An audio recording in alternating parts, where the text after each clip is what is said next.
En el corazón del cine de oro mexicano nació una de las duplas más entrañables, la abuelita tierna y el nieto encantador.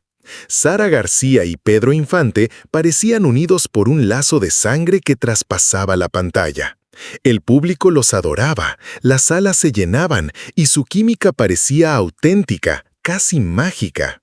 Pero lo que pocos sabían era que esa relación, que terminó por conmover a todo un país, empezó con gritos, reproches y la amenaza de romperlo todo. Antes de convertirse en familia en el cine, estuvieron a punto de volverse enemigos en la vida real.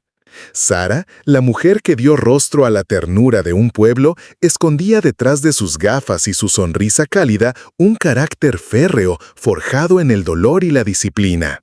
Y Pedro, el ídolo que todos cantaban, luchaba contra inseguridades que lo hacían temblar incluso frente a las cámaras. Años después, poco antes de partir, la abuelita de México revelaría una verdad que nadie esperaba, lo que realmente pensaba de Pedro Infante.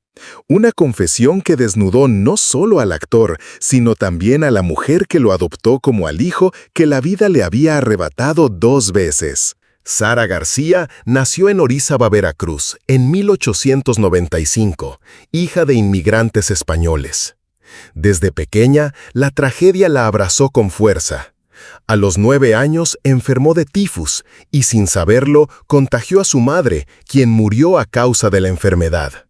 Su padre, devastado, sufrió un derrame cerebral y terminó recluido en un hospital psiquiátrico.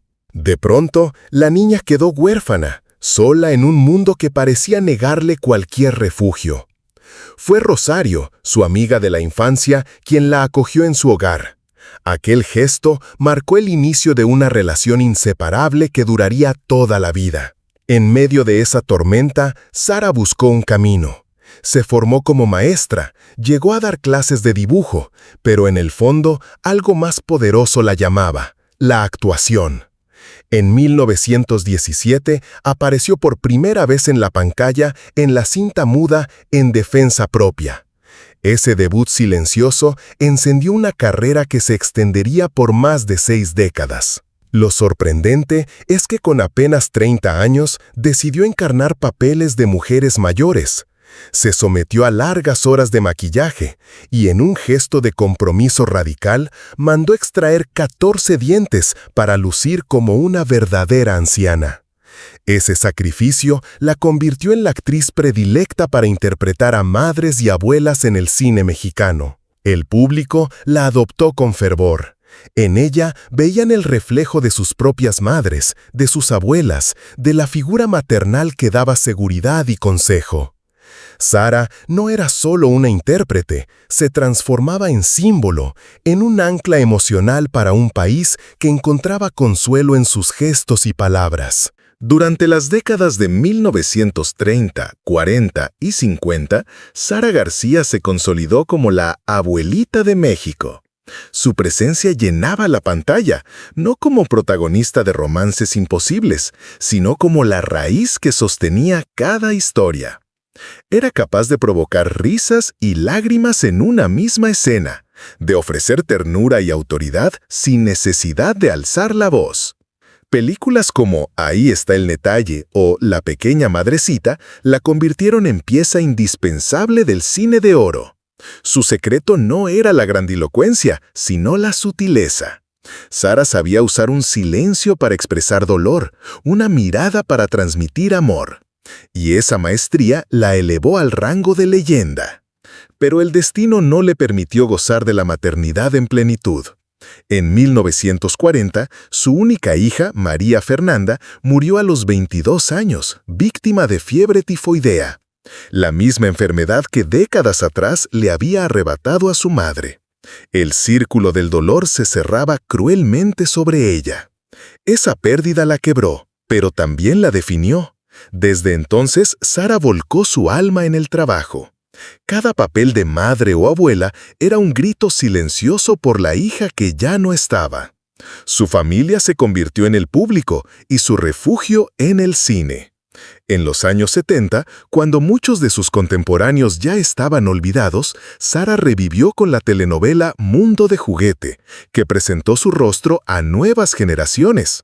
En 1978, su imagen se convirtió en ícono eterno al aparecer en los empaques de Chocolate Abuelita, chongo gris, gafas inconfundibles y una sonrisa que se volvió símbolo de calidez en millones de hogares. Detrás de esa sonrisa había cicatrices, pero también una disciplina indestructible. Y pronto, esa disciplina chocaría de frente con la rebeldía de un joven llamado Pedro Infante. En 1946, Sara García llegó al set de Los Tres García como una institución viviente.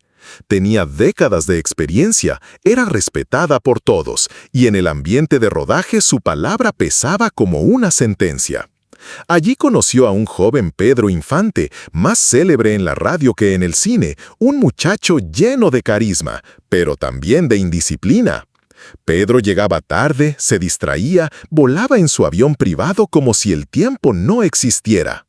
Para Sara, que se presentaba puntual incluso antes del amanecer, eso no era un simple descuido, era una falta de respeto. En entrevistas posteriores recordó: «En 59 años de trabajo nunca llegué tarde y ahí estaba yo maquillada desde el alba esperando a un niño que aún no entendía lo que era el cine». La paciencia de Sara se agotó al punto de pensar en abandonar la película, pero no huyó. Una mañana lo tomó del brazo y, mirándolo a los ojos, le dio la lección que marcaría su carrera. Ser estrella no es llegar tarde, ser estrella es cumplir con tu deber, respetar al público y dar lo mejor de ti cada día. Pedro, en lugar de discutir, bajó la cabeza. Se disculpó y prometió que nunca más volvería a retrasarse. Cumplió. Desde ese instante, la relación empezó a transformarse. Poco después, un episodio selló el cambio. Sara, camino al estudio, lo vio sin camisa lavando su coche y pensó que nuevamente llegaría tarde. Sin embargo, al llegar al set, Pedro ya la esperaba afeitado, vestido y sonriendo con picardía. «A sus órdenes, jefa», le dijo abriendo la puerta del coche.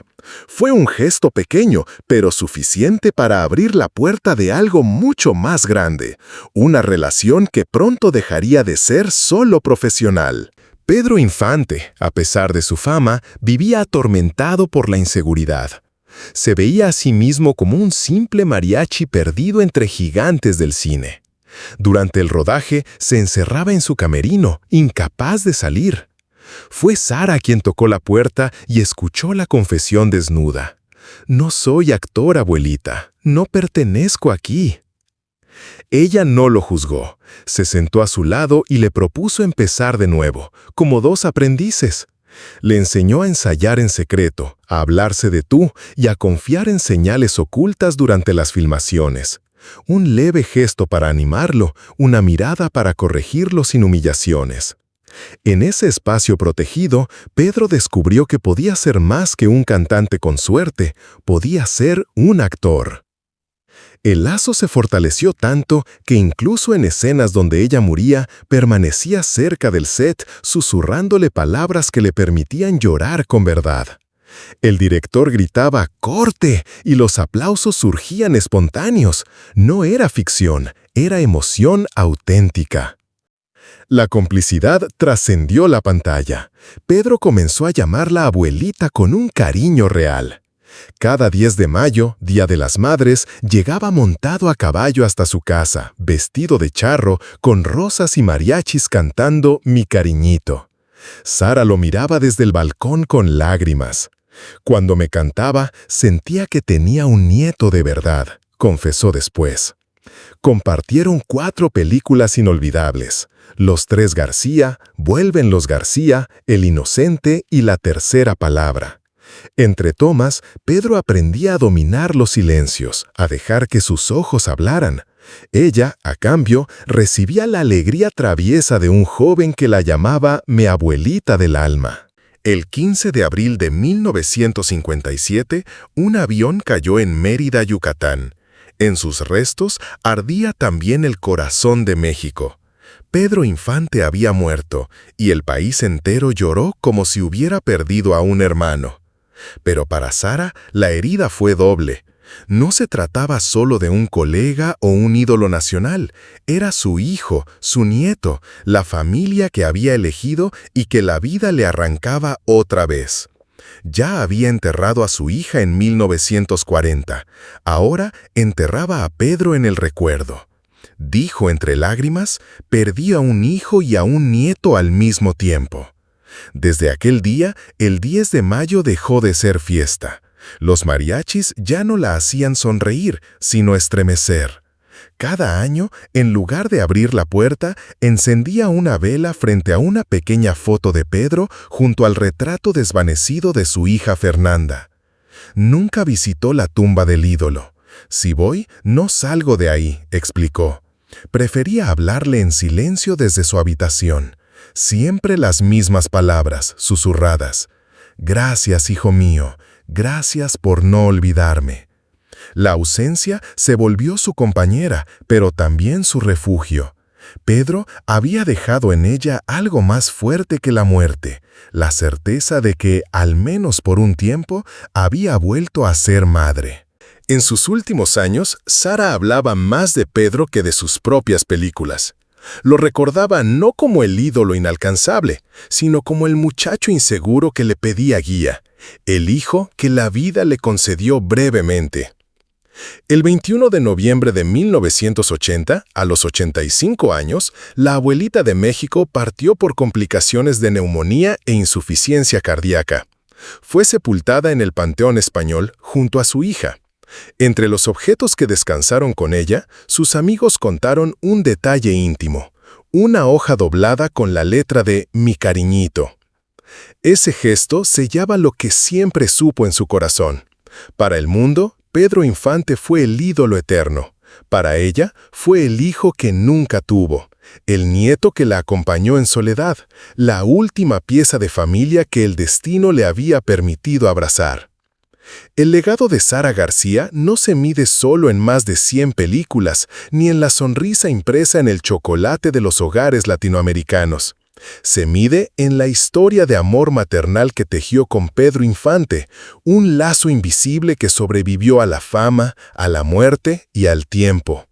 Porque a veces, lo más grande del cine no ocurre frente a la cámara, sino en los susurros compartidos detrás de ella.